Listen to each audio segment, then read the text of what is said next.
ಮಹಾವತಾರ ನರಸಿಂಹ ಇದು ನಮ್ಮ ಹೊಂಬಾಳೆ ಪ್ರೊಡಕ್ಷನ್ಸ್ ಅವರು ಪ್ರೊಡ್ಯೂಸ್ ಮಾಡಿರುವಂತಹ ಚಿತ್ರ.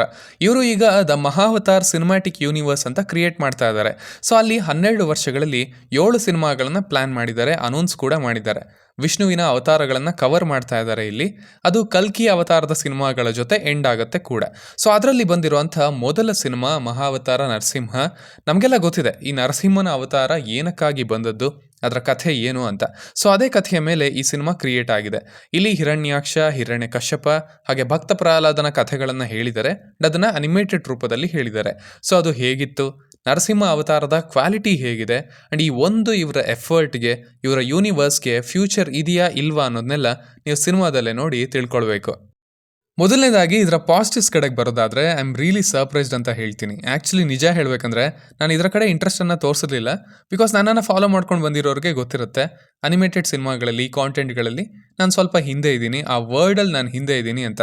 ಈಗಲೂ ಕಾರ್ಟೂನ್ಸ್ ನೋಡ್ತಾನೆ ಇರ್ತೀನಿ. ಬಟ್ ಸೀರಿಯಸ್ ವಿಷಯಗಳನ್ನು, ಕಥೆಗಳನ್ನು ಅನಿಮೇಟೆಡ್ ರೂಪದಲ್ಲಿ ನೋಡೋದಕ್ಕೆ ಸ್ವಲ್ಪ ಮೋಟಿವೇಶನ್ ಬೇಕು. ಈಗ ಒಂದು ವರ್ಷದಿಂದ ಸ್ಲೋ ಆಗಿ ಒಳಗೆ ಇಳಿದಿದ್ದೀನಿ. ಲೆಟ್ಸ್ ಸಿ ಅದರ ಸ್ಪೀಡ್ ಹೇಗಿರುತ್ತೆ ಅಂತ.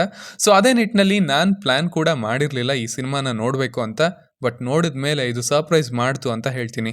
ತುಂಬ ಒಳ್ಳೆ ಕ್ವಾಲಿಟಿಯಲ್ಲಿ ಇದನ್ನು ತೊಗೊಂಡು ಬಂದಿದ್ದಾರೆ. ಅಂದರೆ ಇದು ಮೊದಲ ಹೆಜ್ಜೆ ಅಂತ ನಾವು ತೊಗೊಂಡ್ರೆ ಅದಕ್ಕೆ ಇದು ತುಂಬಾ ಒಳ್ಳೆ ಕ್ವಾಲಿಟಿ ಅಂತ ಹೇಳ್ಬೋದು. ಒಂಚೂರು ಆ ಕಡೆ ಈ ಕಡೆ ಅನ್ನೋ ಪೋರ್ಷನ್ಸ್ ಇದ್ವು, ಅವುಗಳ ಬಗ್ಗೆ ಮುಂದೆ ಮಾತಾಡೋಣ. ಬಿಟ್ಟರೆ ರಿಯಲಿ ಚೆನ್ನಾಗಿದೆ. ಆ್ಯಂಡ್ ಸ್ಪೆಷಲಿ ಏನು ಇಷ್ಟ ಆಗಿದ್ದು ಅಂದರೆ ಕ್ಯಾರೆಕ್ಟರ್ಗಳನ್ನು ಡಿಸೈನ್ ಮಾಡಿರೋ ರೀತಿ. ಹಿರಣ್ಯಾಕ್ಷ, ಹಿರಣ್ಯ ಕಶ್ಯಪನೇ ಆಗಲಿ, ಈ ಕಡೆ ವರಾಹ ರೂಪ ಆಗಲಿ, ಆ ಹೋಲ್ ಸೀಕ್ವೆನ್ಸ್ ಸೂಪರ್ ಆಗಿತ್ತು ವಿಜುವಲಿ. ಇನ್ನು ಪ್ರಹ್ಲಾದನ ಮುಖ, ಆ ಭಕ್ತಿ ಭಾವನೆ ಮೂಡೋ ಹಾಗೆ, ನಂತರ ಇಂದ್ರದೇವ, ಬ್ರಹ್ಮ ಆ್ಯಂಡ್ ವಿಷ್ಣುನ ತೋರಿಸಿದ್ದಾರೆ. Very pleasant. ಅಂದರೆ ನೀವು ನೋಡ್ತಾ ಕೂರ್ಬೋದು, ಆ ಆ್ಯಂಗಲ್, ಆ ಪರ್ಸ್ಪೆಕ್ಟಿವ್, ಇಟ್ ವಾಸ್ ಬ್ಯೂಟಿಫುಲ್. ತುಂಬ ಪ್ಲೆಸೆಂಟ್ ಆಗಿತ್ತು. ಇನ್ನು ಅಫ್ಕೋರ್ಸ್ ನರಸಿಂಹನ ಅವತಾರ ಸಖತ್ತಾಗಿ ಮಾಡಿದ್ದಾರೆ. ಅದು ಇನ್ನೊಂಚೂರು ಸಮಯ ಇರಬೇಕಿತ್ತು ಅಂತ ಅನಿಸಿದುಂಟು. ಬಿಕಾಸ್ ಆ ಪೋರ್ಷನ್ಸ್ ಅಷ್ಟು ಚೆನ್ನಾಗಿದ್ವು. ಆ ಕೊನೆ 30 ನಿಮಿಷ ಒಂಥರ ಈ ಕಮರ್ಷಿಯಲ್ ಹೀರೋಸ್ ಥರ ಟ್ರೀಟ್ ಮಾಡಿದ್ದಾರೆ. ಅಫ್ಕೋರ್ಸ್ ಆ ಕಥೆಗಳಲ್ಲಿ, ಆ ಅವತಾರಗಳಲ್ಲಿ ಇರೋದೇ ಹೀರೋಯಿಸಮ್. ಆ್ಯಂಡ್ ಅದನ್ನು ಈ ಮಾಡರ್ನ್ ಆ್ಯಕ್ಷನ್ ಟಚ್ ಕೊಟ್ಟು ಸಖತ್ತಾಗಿ ಪ್ರೆಸೆಂಟ್ ಮಾಡಿದ್ದಾರೆ ಅಂತ ಹೇಳ್ತೀನಿ. ಸ್ಪೆಷಲಿ ಆ ಆ್ಯಕ್ಷನ್ನ ಮಧ್ಯದಲ್ಲಿ 1-2 ನಿಮಿಷದ ಪೋರ್ಷನ್ ಬರುತ್ತೆ, ಸೂಪರ್ ಆಗಿತ್ತು ಅದು. ಐ ಥಿಂಕ್ ಅದೇ ಟಿಕೆಟ್ ವರ್ದಿ ಅಂತ ಅನಿಸ್ತು ನನಗೆ. ನೈಸ್, ಈ ಟೀಮ್ಗೆ ಒಳ್ಳೆ ಥಾಟ್ಸ್ ಇವೆ, ಅದನ್ನು ಎಕ್ಸಿಕ್ಯೂಟ್ ಕೂಡ ಮಾಡಿದ್ದಾರೆ. ನಾವು ಇವರನ್ನು ಬಿಲೀವ್ ಮಾಡ್ಬೋದು ಅಂತ ಅನಿಸ್ತು ಆ ಪೋರ್ಷನ್ಸ್ನ ನೋಡಿದಾಗ. ಸೂಪರ್ ಪ್ರೆಸೆಂಟೇಷನ್, ಸ್ಪೆಷಲಿ ಆ್ಯಕ್ಷನ್ ಅಂತೂ. ಇನ್ನು ಆಗಲೇ ಹೇಳಿದ ಹಾಗೆ ಇದರ ಟ್ರೀಟ್ಮೆಂಟ್ ಸಖತ್ ಬ್ಯಾಲೆನ್ಸ್ಡ್ ಆಗಿತ್ತು. ಯಾವ ಪೋರ್ಷನ್ಸ್ ಎಷ್ಟು ಬೇಕೋ ಅಷ್ಟೇ. ಅವರು ಸಿನಿಮಾನ ಸ್ಟಾರ್ಟ್ ಮಾಡಿರೋದು ಕೂಡ ಎಕ್ಸಾಕ್ಟ್ ಪಾಯಿಂಟಿಂದ ಸ್ಟಾರ್ಟ್ ಮಾಡಿದ್ದಾರೆ. ಸೊ ಅದನ್ನು ಎಕ್ಸ್ಪ್ಲಾಯ್ಟ್ ಮಾಡ್ಕೊಳ್ಳೋಕ್ಕೂ ಹೋಗಿಲ್ಲ, ಈ ಕಡೆ ಕಾಂಪ್ಲಿಕೇಟ್ ಮಾಡ್ಕೊಳ್ಳೋದಕ್ಕೂ ಹೋಗಿಲ್ಲ. ಆನ್ ಪಾಯಿಂಟ್ ಇತ್ತು, ಪ್ರಾಪರ್ ಆಗಿತ್ತು ಸಿನಿಮಾ ಅಂತ ಅನಿಸ್ತು. ಇನ್ನು ಪ್ರಹ್ಲಾದನನ್ನು ತೋರಿಸಿರೋ ರೀತಿ ತುಂಬ ಚೆನ್ನಾಗಿತ್ತು. ಮಕ್ಕಳಿಗೆ ಅದು ಇನ್ನೂ ಇಷ್ಟ ಆಗುತ್ತೆ ಅಂತ ಅನ್ಕೊಳ್ತೀನಿ. ಇನ್ಫ್ಲುಯೆನ್ಸ್ ಮಾಡಿದ್ರೂ ಮಾಡ್ಬೋದು. ಅವನ ಮುಖ, ಅವನ ಧ್ವನಿ, ಅವನ ಡೈಲಾಗ್ಸ್ ಎಲ್ಲನೂ ಒಂದು ಒಳ್ಳೆ ಭಾವನೆಯನ್ನು ಹುಟ್ಟಿಸ್ತಾ ಇದ್ವು. ಆ್ಯಂಡ್ ಈ ಕಡೆ ಅದಕ್ಕೆ ಕಾಂಟ್ರಾಸ್ಟ್ ಆಗಿ ಬರೋವಂಥ ಉಗ್ರ ರೂಪ ಆ್ಯಂಡ್ ಅವರಿಬ್ಬರು ಒಟ್ಟಿಗೆ ಬರೋವಂಥದ್ದು ಚೆನ್ನಾಗಿತ್ತು ಆ ಕೊನೆ ಪೋರ್ಷನ್ಸ್. ಇನ್ನು ಮ್ಯೂಸಿಕ್ ಸ್ಯಾಮ್ ಸಿ.ಎಸ್ ಅವರದ್ದು ಚೆನ್ನಾಗಿದೆ.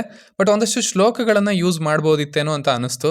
ಸಿನಿಮಾದಲ್ಲಿ ಏನಾದರೂ ಇನ್ನೂ ಬೇಕಿತ್ತು ಅಂತ ಅನಿಸಿದ್ರೆ ಅದು ಇದೆ ಅಂತ ಅನಿಸುತ್ತೆ. ಇಟ್ಸ್ ಗುಡ್, ಬಟ್ ಅವುಗಳು ಇದ್ದಿದ್ರೆ ಇನ್ನೂ ಚೆನ್ನಾಗಿರೋದೇನೋ ಅನ್ನೋ ಥಾಟ್ ಅಂತೂ ಬರುತ್ತೆ, ಅಥವಾ ಬಂತು ಅಂತ ಹೇಳ್ತೀನಿ.